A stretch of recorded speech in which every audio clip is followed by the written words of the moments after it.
Welcome to Massive Beers. My name is Matt. We do the beer stuff here, and we're back with a little bit more Oakflower. Small brewery, Millington, New Jersey. Is that where they're from? I was correct. Been there a couple times, but I've been lucky enough to have their stuff kind of just drips and drabs of their cans start distroing right down the street from my work, so I've been very lucky. This is actually Ring 4. This is a 5.5% hazy pale ale. We're going to be reviewing this. This is actually the, I guess you would say, younger brethren of the first beer I reviewed by them, which was Ring 1.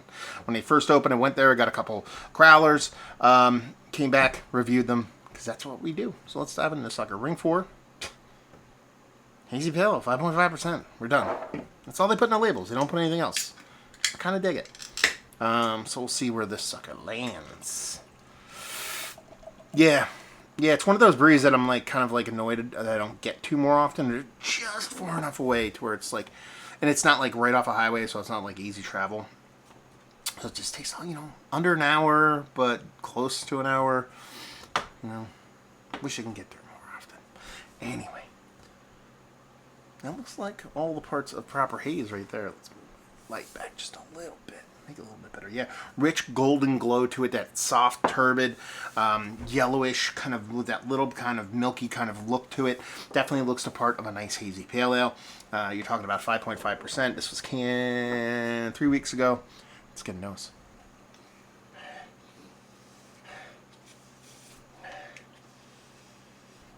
Smells nice.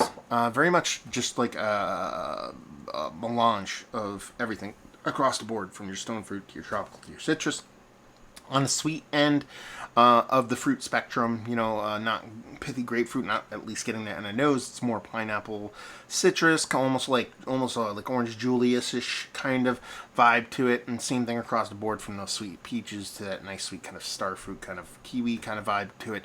Running the gamut, going all over the whole fruit juice spectrum without a big precursor to a bittering to it either. It just has this nice sweetness to it. Perception of sweetness, obviously can't smell sweet. Can't believe I have to say that every time, otherwise people freak out. And honestly, smells like a really nice, impactful low ABV beer. You're talking about, what is it again, 5.5%? It smells more like a 6.5%, 7% beer, at least what a lot of people produce at the ABV level. Just dive in. Cheers, y'all.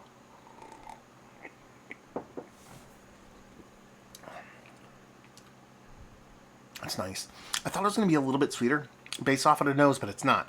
You definitely get a nice sweetness on it, but it definitely comes back with a touch of bittering, dryness to it. It actually finishes dry. I think that's a yeast thing here. I think there might just, or it's a hop particulate yeast kind of combination thing. And it actually works out really, really well. Soft is the mouthfeel we're talking about here. Soft, not silky. Just soft is probably more the word, pillowy, if you're going to put anything on there.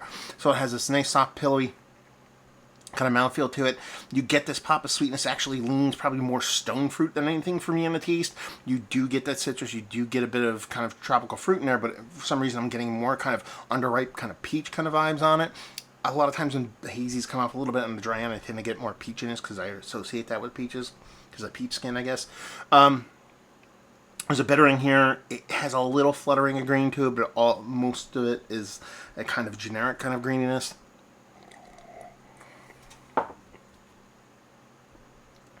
I like it. I mean, for 5.5%, it's very impactful.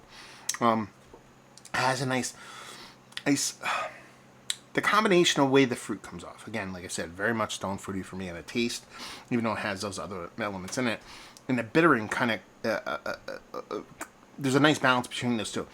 If I'm going to sit here and get nitpicky, the dryness, which I actually do dig, it might be a skosh too much for me. It dries out with the combination of the bittering and the dryness after you swallow everything go. It gets a little bit too, I don't know.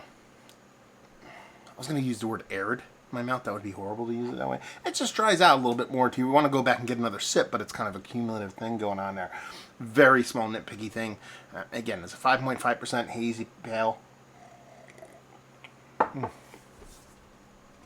I dig on it. I think actually, oddly enough, if you had just a skosh more sweetness to it, it would balance out that dryness. Maybe make for a slightly more drinkable hazy pale. But again, at this point, we're just kind of trying to go out of our way to find things to kind of not knock the beer for, but make it a little bit better for me. In the grand scheme of things, it's really tasty stuff. And this is one of the things I'll say about Oakflower that have been probably the most impressive thing, is that I don't think I've had a negative beer from them yet. At least one with like overt off flavors. For a new brewery that I've had, my fair share of stuff from so far, that's pretty cool. To pull that off. I think that's very, very just, a hard trick to turn.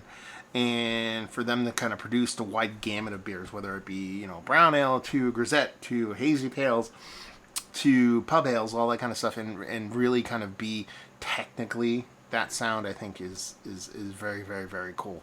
One of the reasons why I buy their beers, because they are a little bit pricey. Again, small boutique brewery, very small distribution. Paying something for this, I'm probably right around $15-16 for a 4-pack 12-ounce cans.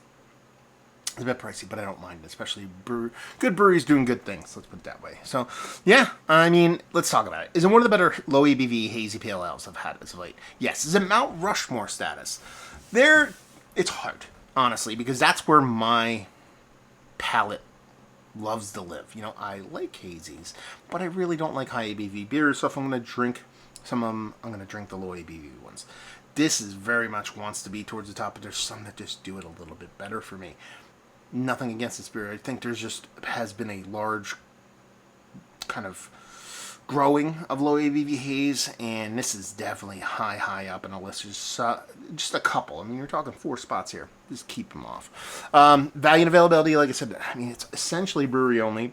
$15 for a 4-pack for a brewery this small is kind of like par for the course when it comes to price. And if you like what we like this, if you like low ABV haze, you're going to dig it. You are. Especially if you like the low ABV haze that I dig on. If you watch the channel and you dig on the stuff that I dig on, you will love this. No doubt. So, Oakflower, been to the brewery. Had their beers, had a bunch of their beers, had this particular beer. I actually didn't go back and watch my old Ring 1 review. I'm going to go back and watch it now and see how they differ. I'm kind of curious. See what you think about this beer. And if you had a other one, let me know. Down there. All that fun stuff.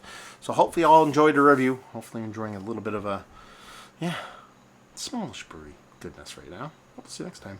Cheers, y'all.